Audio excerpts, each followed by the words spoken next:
Good morning guys, welcome back to my channel. I hope you're having an amazing week. I am filming this now that I am back from Italy, but you're gonna still see so many Italy vlogs. As you can see, I'm joined by Ollie that refused to get off the sofa. So I really wanted to make a luxury news video because I haven't done one in quite a while. I think it's been over 6 months since the last one. So there's so many things that are going on that I just wanted to sit down and chat because I don't know, these are things that I don't feel like I have anyone else to talk about. Like anyone that really loves fashion is gonna be able to relate to this, but I just wanted to talk about the cruise shows and some handbags that I think just came out that are gonna be quite important. And also there was a collab that everyone lost their mind with. Now kind of setting the big picture because everything feels a little bit chaotic. Definitely when it comes to the fashion houses in 2026, it was kind of like musical chairs with changing designers. We have Jonathan Anderson now at Dior, Matthew Blazy at Chanel. Many of these changes I am a really big fan of.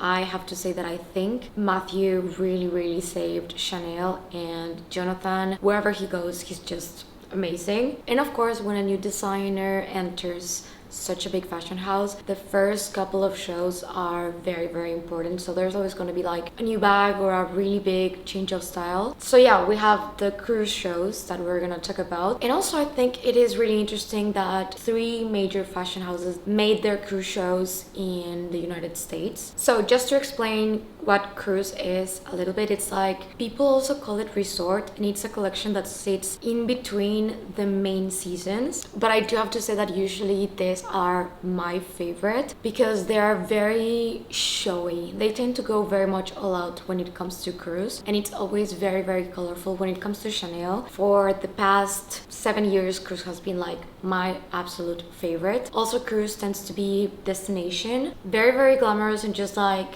a little bit more theatrical. Starting with Gucci, which is a brand that I have not really talked about in quite a while. I would say that Gucci was the loud one. It was in Times Square. This is something that I honestly would have never thought about, but it was so cool. They literally shut down Times Square for the show. So it was basically 63 models walking across Times Square, where usually you have like 250,000 people passing through constantly. So Dema is a new designer at Gucci, and he called this collection Gucci Core. So it's kind of based on all the different types of New Yorkers. Like it was a really interesting take. Like we have the finance guy, the ladies who go for lunch in fur. You know, New York is a very diverse city when it comes to fashion and lifestyles, and you see a little bit of everything. I remember the first time that I went to New York and I was like, oh my god, it is literally like in the movies. And the first model that walked out, he was holding a red apple with a Gucci sticker, and there was like a gold star in the middle. And of course this is because it is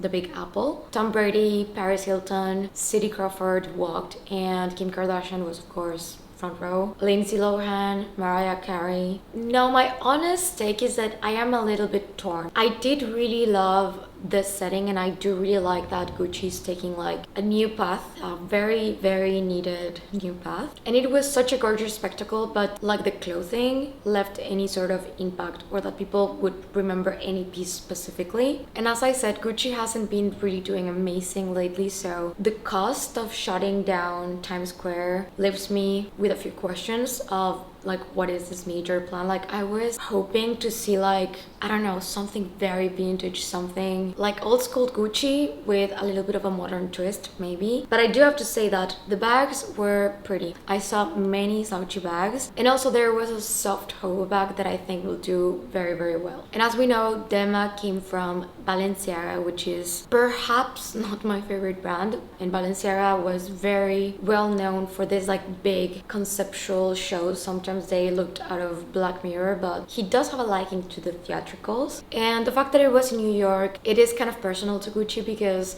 actually the first Gucci store that opened outside of Italy was in New York in 1953. Now let's go to Dior because I do have to say, spring, summer, Jonathan Anderson just like nailed it. I would have absolutely loved to go to that fashion show. I just love everything that he's doing, like bringing Dior, because for me it is a brand that is super feminine, that has this very whimsical, antique, gold, florals, sequins, dresses, corsets type of brand. And I felt like in the past couple of years I really loved what they were doing, but they were leaning a little bit more towards like maybe even minimalist, and Jonathan is kind of bringing it back to that. So the show was in LA and he actually did it in a museum. I think it's the LA CMA. It literally had opened weeks before the show. Now the whole thing was like old Hollywood fantasy. They literally wheeled in vintage American cars. The lighting was like super cinematic and moody. Like I just really liked it because it kind of just looked like a film, and a vintage film. I honestly really liked Sabrina Carpenter's look. There were so many very well dressed people, and some of the outfits were actually from the spring summer collection and absolutely perfect. But I want to focus a little bit on the bags that everyone is talking about, because he brought back a few bags that are insane. He brought back the Cadillac bag. This was originally a design from Galliano in 2001, and he redid it with a glossy car paint surface, also with little motor key charms. It was in black and white and also red with white. There was also croc details, and we also have a whole new family of saddlebags. So the saddlebag is a bag that I always feel a little bit conflicted because I really love it. It just doesn't really work out for me because of the shape, but when I see these ones I'm like really tempted to try them out. There was also a mini saddle clutch with a gold keys lock frame and the Dior letters dangling off of it in red suede, black leather, crystals. Basically, if you like saddlebags, there's one for everyone, no matter what your taste is. And also there's a new bag called the Seagull bag. I'm not sure if that's the correct pronunciation. It's basically a single handle. I would say that this is the equivalent of the capucines for Louis Vuitton. There was this little bag that it was a hedgehog with pins. I just love that he keeps bringing back into the tailoring and like couture of everything. He does just such whimsical things. Like, he's my absolute favorite. Also, there was a snail bag. I'm trying to look for some more pictures because I don't want to forget to mention anything in particular that I really loved. There was this bow bag with crystal flowers that I'm like having in my computer right now. Absolutely beautiful. There was also a newspaper one. And now the last cruise that I want to talk about was Louis Vuitton, and this one, I know that so many people liked it, but I understand the concept, but for me it was like the Wizard of Oz meets Marie Antoinette in New York, and they need to thrift everything and put random things on like if it was a costume. I don't know if I explained myself correctly, but that's what the show made me feel. The bags are really interesting, but the looks were something. What I do have to say is that I remember a lot more the clothing pieces from the Louis Vuitton collection than the Gucci ones. The show was at the Frick collection. This is a gorgeous museum in New York, and it was actually the first time that they held a fashion show there. And the entire collection was actually a collaboration with the artist Keith Haring. So basically those bold little art figures that are very like New York 80s. His art played across all of the bags and the clothing, and you can really see it. I do want to mention one bag though. There was this crystal Minaudier box bag that it was like a Chinese takeaway. That one I thought that it was really interesting. I also really love the concept of the trunks. I am not the biggest fan of like art in the bags. I was going to make an exception when Louis Vuitton did the Van Gogh collection and Monet and all of that. I really love Monet, so that was something that I was maybe gonna get